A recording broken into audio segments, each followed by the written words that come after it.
I'm Jamie Lewis, and welcome back to thebasis.net. I know it's sad to see it go, but it is finally the season finale of Game of Tones. Don't worry, there's plenty more videos coming out here at thebasis.net. As long as you're a subscriber, you're going to get to see all of them, so make sure you do that. So far, over the past 7 weeks, we've talked about a lot of things. We talked about basses and strings and amps and mics and DIs and parallel processing and slap settings and so many things that it's not even funny. But notice how all of this stuff has one thing in common. It's all stuff that you need to go out and buy. Now, if you're a bass player, I mean, a lot of these things you have already. But today, I'm going to focus on how to get great tone out of the things you have already, that all of us have. I guarantee, if you're a bass player and you have a bass, you have these things already. Which is why I call this lesson, You Can't Buy Good Tone. Now, obviously, you can buy great boxes to plug into, awesome basses and amplifiers, microphones, sure. Sky's the limit on the great things out there that do sound amazing, yes.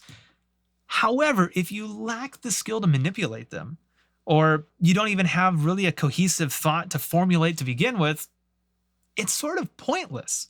In other words, the gear will not make you sound any better than you are. For instance, if you were to hand me a Stradivarius violin, which can cost into the millions of dollars, it will still sound like Dookie.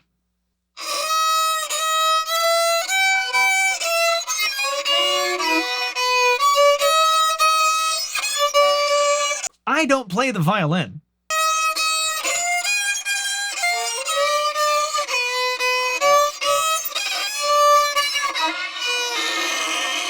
I have zero technique, no skill whatsoever. You can hand me the nicest instrument in the world, I will make it sound horrible. Oh, wait a minute, it was out of tune. So it's actually kind of serendipitous that the Game of Tones ends today with this lesson, because actually this is where the quest for tone begins.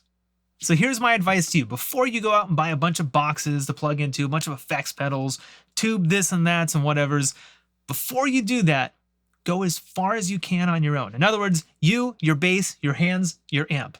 3, 2, 1, go. Do as much tone shaping as you can with the things you already have on you. If you do this, you're not only going to get better because you're practicing a ton, which, by the way, you're going to be doing a lot of trial and error. So you're going to have a lot of time on your instrument. You're going to get better at playing it. That's one of the byproducts.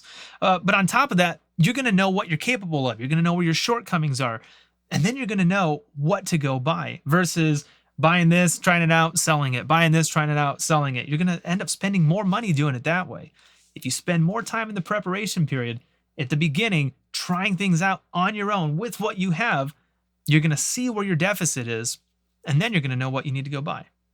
So what are some of these things that I'm talking about that you already have, that you can already use to get different tones, that doesn't require anything other than your current investment of you have a bass guitar and you have an amplifier?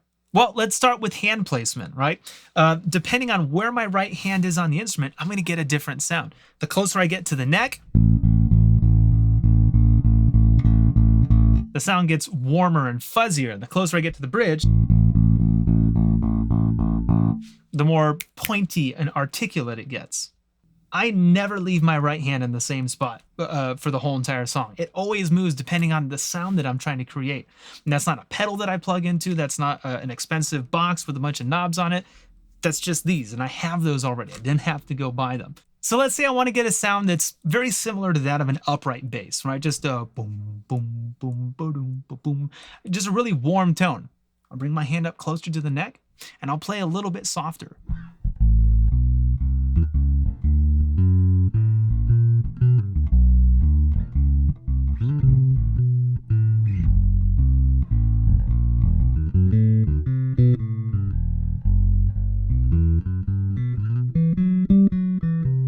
I could even accentuate that even more by pulling my tone knob down.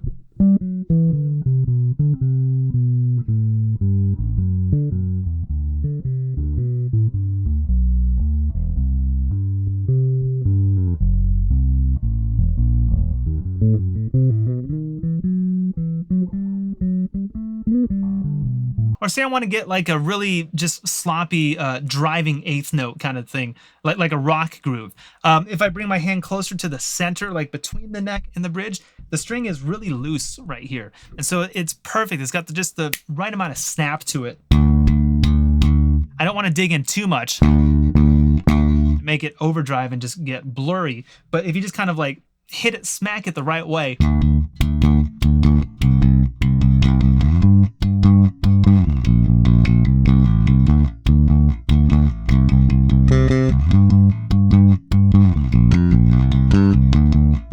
I can even bring my hand even closer to the bridge to get more articulation and more bite out of the sound. And also, it's easier to play faster passages with my hand closer to the bridge because the string is more taut. Over here, you have more fight as you're playing, but over here,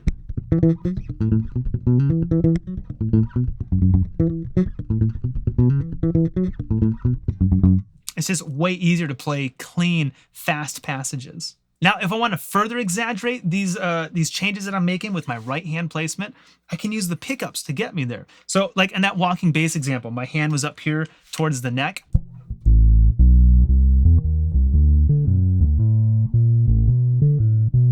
What if I use my front pickup only? Because my hand is up here past where the front pickup is.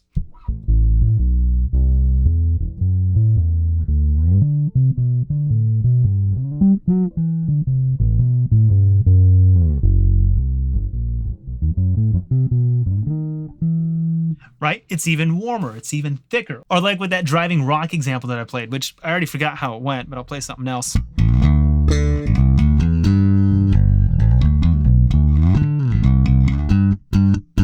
Same thing. I'll roll the back pickup off, now we got just the front.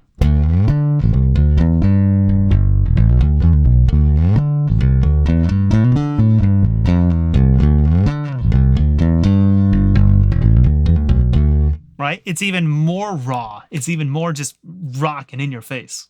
Or if I'm playing finger funk and I bring my hand all the way back here towards the bridge.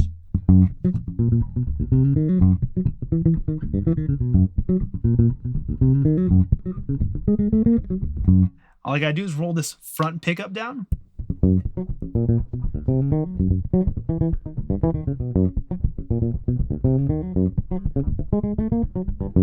All of a sudden, it's got so much more bite.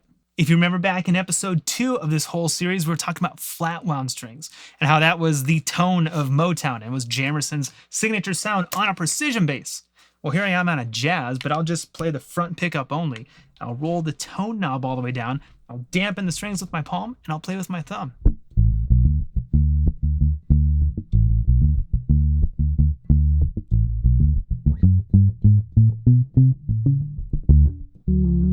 Right?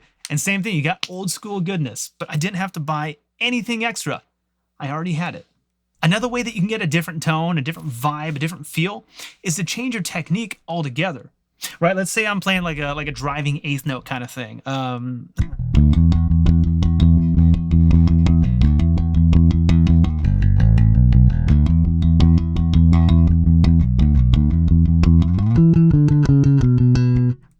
What if I use a pick to play that same passage?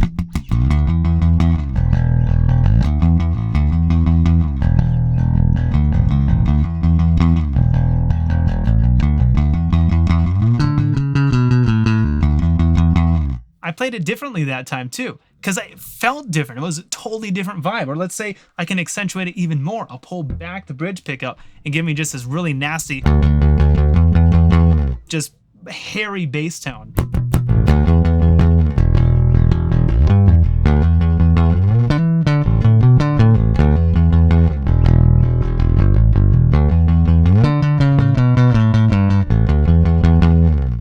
Totally different from the first one, and I didn't get there by plugging into different boxes or changing any knobs really, other than just picking up a pick and rolling my pickup down. So as you can see, you don't need to go spend your hard-earned cash to make you sound different or sound better. You have everything you need at your fingertips already. Now here's the thing, I'm not saying that I don't want you to go out and buy stuff. I want you to have some stuff. Stuff is cool. I have stuff. I've got some Aguilar stuff. I've got some A-Design stuff. I've got some Apple stuff. I've got some Universal Audio stuff, M-Bass stuff. It's cool, and none of them paid me to say that too. I can vouch for it. It's all great equipment, and it sounds awesome. However, none of it makes me sound better than I already am. So in other words, if my tone isn't happening, no box that I plug into is going to fix that for me. If I can't write good songs, this gear isn't going to help. And if my technique sucks, no matter what I buy, it's not going to make me sound more pro. So trust me, take my word for it. I've spent so much time, so much money chasing after tone and chasing after things that I thought were going to make me sound better, when really I had everything that I needed all along. Everything always brings me back to how well do I play? How good is my musicianship? And how much am I willing to sacrifice in order to make the best with what I have already? If you can do that, if you can just kick ass and take names with what you currently have, your bass, your amp, your hands, whatever's within reach, I guarantee you're going to be a force to be reckoned with. So that's it for this season of Game of Tones. But don't worry, I'm almost 100% positive that we're getting renewed for another season. I just got to check with the network and the powers that be. But truly, thank you for coming along with me on this journey so far. Remember to follow me on Instagram and Twitter at Jamie Lewis, Facebook at Jamie Lewis Bass. There's a hashtag Tone Tuesday video that gets uploaded every Tuesday, where I'll be doing more adventures in the quest for tone. And also, please check out thebassist.net. Our memberships are super affordable. I did everything I could to get the price down for you. So thank you so much for your support. Thank you for the help. And as always, I'll see you next time here at thebassist.net.